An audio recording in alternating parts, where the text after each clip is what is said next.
No, magbibigay lang po tayo ng maiksing reaksyon dito sa mga iilang mga vloggers na walang ibang alam kundi i-criticize or hanapan ng butas itong Kalingap, no? Bakit daw na tuwing tutulong ay kailangan pang i-upload para sa views? Bakit daw kailangan manghagilap ng donation kung tutulong? Hindi raw kagaya ng ibang mga filantropo tumutulong na hindi pinapakita. Kung titignan ninyo, itong Kalingap po kasi, no, itong mag-amang laki po ito sa hirap. Or sabihin na natin, ito po yung mga middle class lamang. Okay? So kung sila ay tutulong privately, no, base sa inyong sinasuggest, yung mga pulpul na yan, no, well, obviously, kokonti lamang yung matutulungan nila. Kasi sila po yung mga middle class lang eh.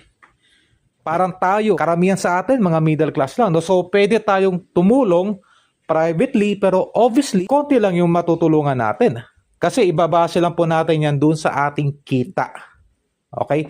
Itong mga pulpul na to, pinapattern nila eh. No? Pinapattern nila doon sa mga mayayamang pilantropo. Yung mga mayayaman po kasi, hindi na nila kailangan ng donation. Hindi na nila kailangan maghagilap pa ng pondo para makatulong sa mas nakakarami. Kasi sila obviously, kaya nga mayaman, no, may pera na sila eh. Kaya nila magtayo ng foundation.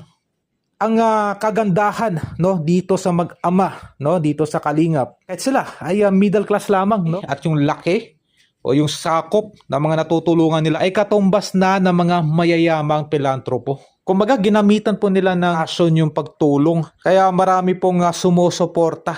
Marami pong na-inspired, no, na tumulong, naging outlet itong Kalingap.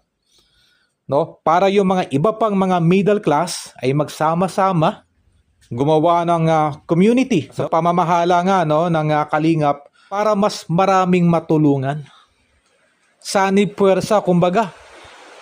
No? Kasi karamihan po sa mga sponsors na to ay mga middle class lang din eh.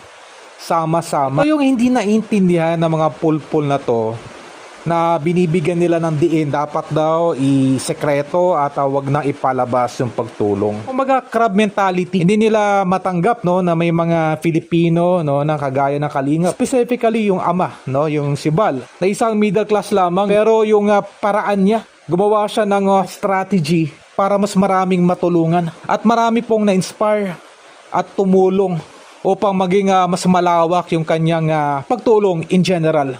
Ito yung gustong sirain itong mga critic na to.